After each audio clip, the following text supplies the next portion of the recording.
안녕하세요. 꿈꾸는 다락방입니다. 오늘은 대한민국 사람이면 다 아는 이회수 작가가 쓴 나는 결코 세상에 순종할 수 없다의 일부를 읽어드리겠습니다. 이 책은 작가 이회수님의 삶에 대한 치열한 흔적과 갈등, 방황과 고뇌, 행복 등에 대하여 엿볼 수 있으며 섬세한 감성적인 문장들로 구성된 책입니다. 그럼 꿈꾸는 다락방과 함께 힐링되는 시간을 가져보세요.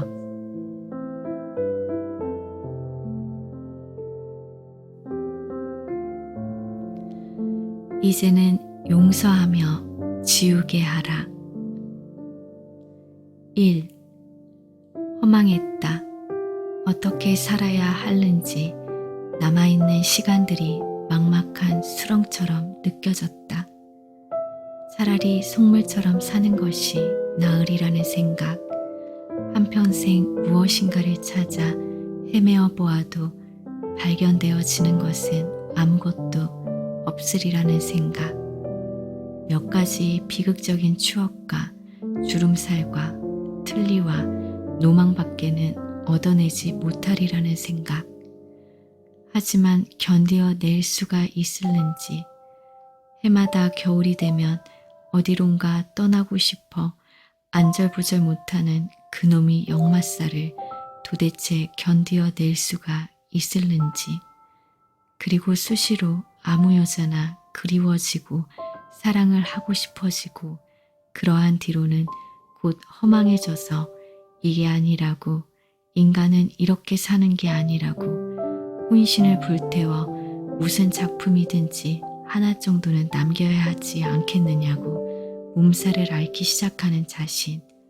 저 내부에 도사려 있는 광기를 어떻게 억제해낼 수가 있을는지. 2. 나는 죽어서 식물이 되리라. 초여른 논물 위를 떠돌아다니는 개구리밥, 어두운 바다 밑에서 일렁이는 초록파래, 또는 깊은 상간 아무도 오지 않는 숲속에서 아주 작은 풀꽃으로 피어나리라. 방황을 하면 어디에 닿으리, 고뇌하면 무엇을 얻으리. 식은 열망을 안고 가까스로 나는 여기까지 떠내려왔는데 눈을 들어 바라보면 다시 막막한 시간이 듬만 가로놓여 있을 뿐. 3. 불면. 밤마다 잠이 오지 않았다. 더러는 성경책을 펴놓고 거짓말이 있나 없나 찾아보았다. 4.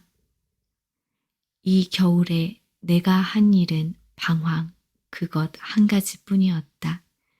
새벽에도 방황하고 한낮에도 방황하고 밤중에도 방황했었다. 마치 방황과 잠의 결연이라도 맺은 놈처럼 방황만 했었다. 방황에서 돌아오면 암담한 내 하숙방, 어느새 연탄불은 꺼져버리고 방바닥엔 얼음물처럼 싸늘한 냉기만 한 양동이 흥건하게 엎질러져 있었다. 거의 날마다였다. 도무지 잠도 오지 않았다.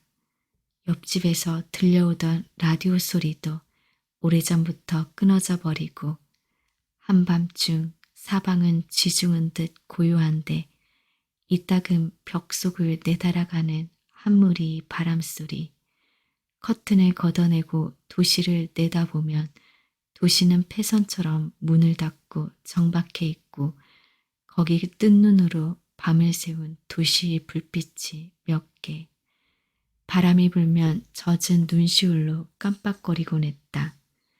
나는 깊은 겨울밤 도시의 풍경을 오래도록 바라보면서 누구에게든 편지를 쓰고 싶다는 생각을 했었다.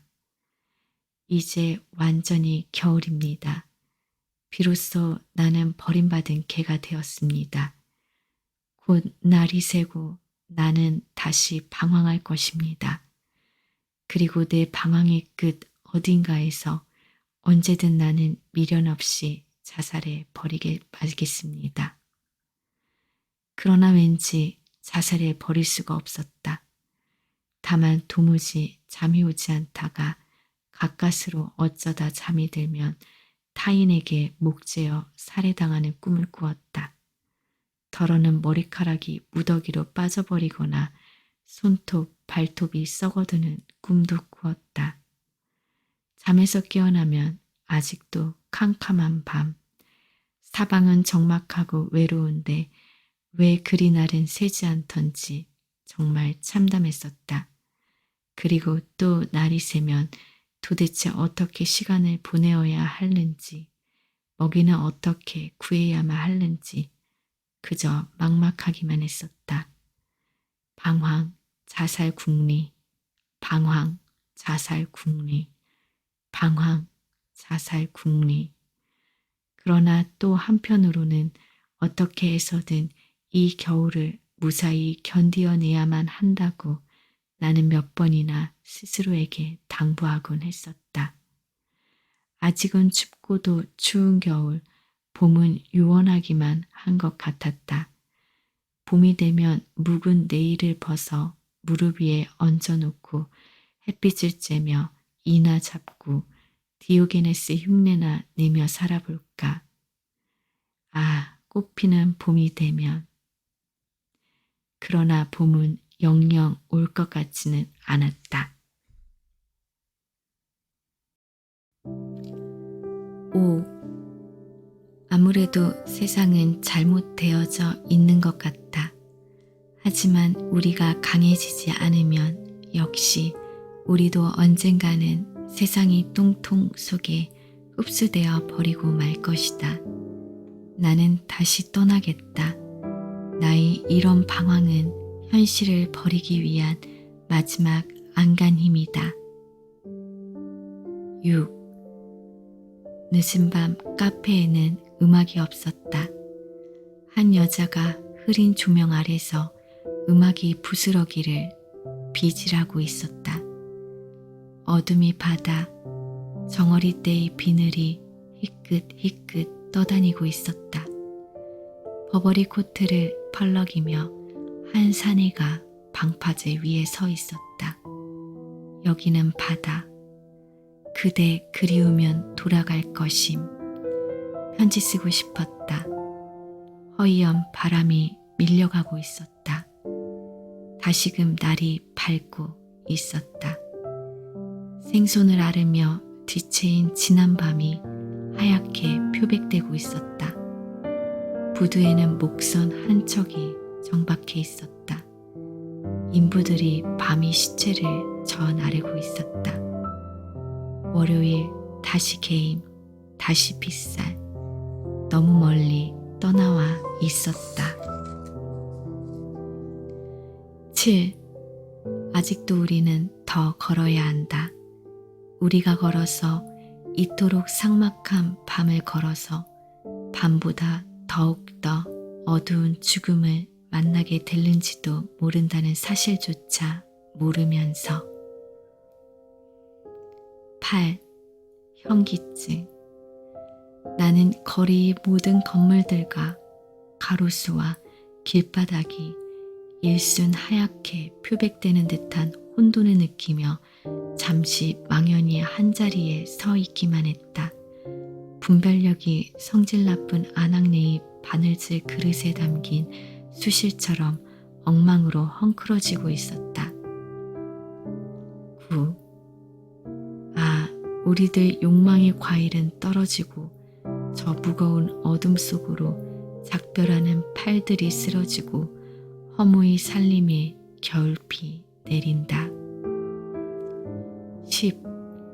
떠나야지, 떠나야지, 또는 버려야지, 버려야지 결심만 하고 살았던 나날이었다. 떠나보내지 않았어도 떠날 것은 절로 떠났다.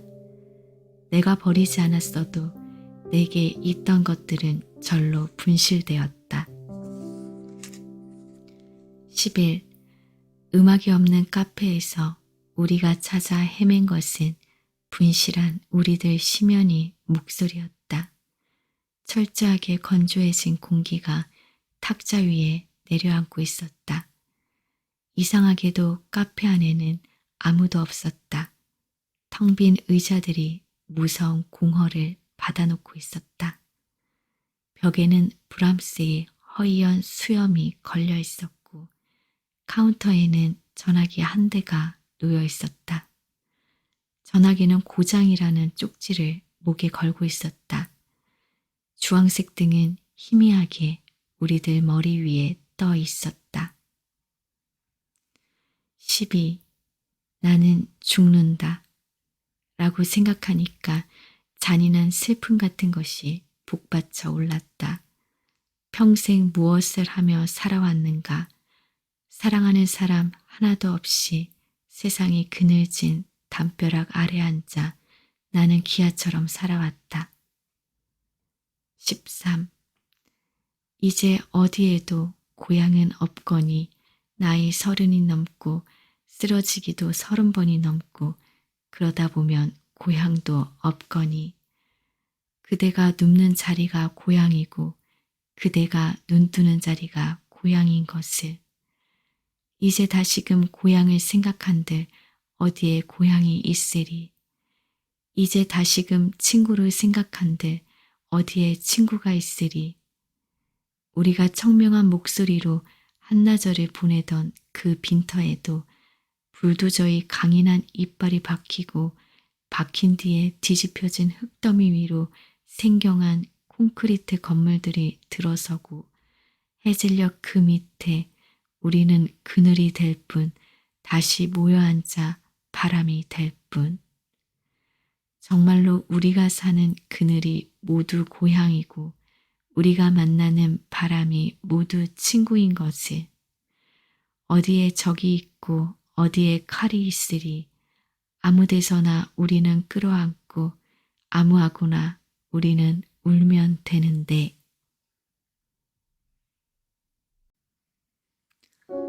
14. 그 여름에 나는 술을 배웠고 그 여름에 나는 포기를 배웠고 그 여름에 나는 방황을 배웠다. 15. 나는 지금까지 늘 혼자서만 떠돌았었다. 그건 정말로 떠돌았던 것이지 여행했던 것은 아니었다. 떠돌면서 나는 항시 생각했었다. 3등 열차 차창 밖으로 복사꽃이 만개에 있는 마을이 보일 때 또는 객지 낯선 여인숙 선잠 속에서 추적추적 빗소리가 들릴 때 또는 가을날 어느 산사에서 샘물처럼 시리고 맑은 하늘을 바라보며 문득 겨울을 예감할 때 그리고 마침내 겨울이 당도해서 카랑카랑한 날씨가 계속되고 초행길에 놓자마자 떨어진 상태로 주머니를 탈탈 털어서 마지막 따스한 라면 한 그릇을 마주대할 때 아, 곁에 말벗이라도 되어줄 수 있는 여자가 있었다면 얼마나 좋겠느냐는 생각이 정말로 간절하고도 간절하기 그지없었다. 그러나 나는 지금까지 늘 혼자만 떠돌았다. 더러 여자가 생기기는 했었지만 모두들 함께 떠돌아 줄 만한 입장들은 아니었다. 16. 나는 차츰 삭막한 세상이 싫어지고 삭막한 인간이 싫어지고 그들과 함께 영원히 화해할 수 없는 나 자신이 가련하다고 생각되기 시작했다. 어디를 가든 삭막한 대화, 녹슨 가슴뿐 나는 더 이상 견디어낼 수가 없었다. 17. 날마다 길을 잃어버린다. 금간 약속을 매만지며 어디로 가랴. 밤새도록 바람만 겹겹이 눕고 있다. 18. 어디로 갈까? 저는 목적 없이 걸으면서 생각해 보았습니다. 어디로 갈까? 어디로 갈까? 그러나 마땅한 장소는 떠오르지 않았습니다. 도시는 완전히 젖어 있었습니다. 내부 깊숙이까지 축축한 빗물에 젖어 있었습니다. 시간이 무섭게 침잠해 있었습니다. 거리엔 우산들만 빗속에 둥둥 떠내려가고 있었습니다. 이 도시는 비가 내리면 모든 것이 호수 쪽으로 떠내려가는 것 같아 보입니다. 호수 연변이 둑을 끼고 줄지어 서 있는 수양버들이 젖은 머리칼을 빗어버리며 가슴을 설레고 있었습니다. 저는 이 호수 다리 난간에서 한참 동안 강물을 내려다보고 있었습니다. 수없이 빗방울이 떨어져 내리면서 수면 위에 자디잔 파문들을 만들어내고 있었습니다. 자세히 보면 그것은 조금씩 반짝거리고 있었습니다. 마치 아주 작은 별들이 끊임없이 새로 생겨났다간 사라져버리고 다시 생겨났다간 또 사라져버리는 것 같았습니다. 사람의 탄생과 죽음도 우주적 차원에서 보면 참으로 찰나적이면서 지극히 간단한 문제가 아닐는지요. 저는 정말로 산다는 일이 부질없다는 생각만 거듭되곤 합니다. 비는 아까보다 약간 기세를 죽인 듯한 느낌이 들었습니다. 거리는 희뿌연 물안개에 젖어 있었습니다. 저는 문득 술을 마시고 싶다는 생각을 했습니다. 아무도 없습니다. 세상엔 저 혼자입니다. 10. 거기엔 해수욕장이 있었으므로 여름이면 수없이 많은 사람들이 몰려와서 시끌벅적 바다를 휘저어 놓았었다. 그러나 내가 거기로 가보았을 때 그 여름이 모든 것은 철수되어 있었고 다만 매서운 바람만 쉴 새 없이 덮쳐와 내 옷을 물어뜯고 살을 핥히며 짐승처럼 우우우 울고 있었다. 나는 이미 오래전에 멸망해버린 지구의 유일한 생존자로 거기 남아 뼈를 하나하나 끄집어내어 바닷속에 던지고 있는 기분이었다. 나는 항구 하나를 찾아 헤매고 있었다. 내 정신이 배를 정박시킬 항구 하나가 필요했기 때문이다. 20. 외출했다. 특별한 볼일이 있었던 건 아니었다. 그저 외출했을 뿐이다. 21. 갑자기 빗소리가 높아지고 있다. 문득 밤이 되어 있는 듯한 착각에 사로잡힌다. 나는 지금까지 홀로 어두운 밤길만 걸으면서 살아왔다는 생각이 든다. 아무런 목적도 없이 비에 젖어서 질척질척 젖은 양말로 한정없이 걸어와 비로소 이 도시에 닿았다는 생각이 든다.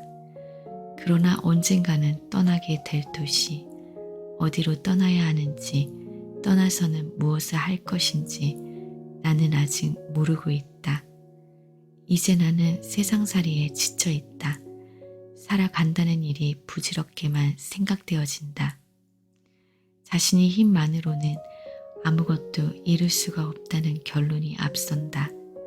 요즘에 이르러서 나는 또 한 번 허물어지고 있다. 아무리 발버둥을 쳐보아도 세상 밖으로 밀려나고 있다.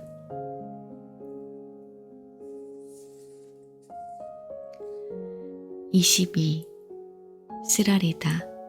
살갗을 적시며 전신으로 기어오르는 겨울이 바다. 23. 꼭 3년 만에 목욕이라는 걸 해보았었다. 나는 맑고 잔잔한 교회의 강물 속에 몸을 담그고 그동안 개떡 같은 내 청춘의 때를 벗겼다.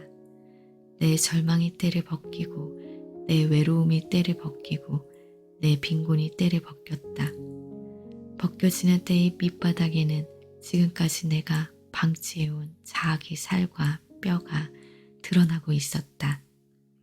그것들은 비로소 신선하게 다시 눈뜨고 있었다.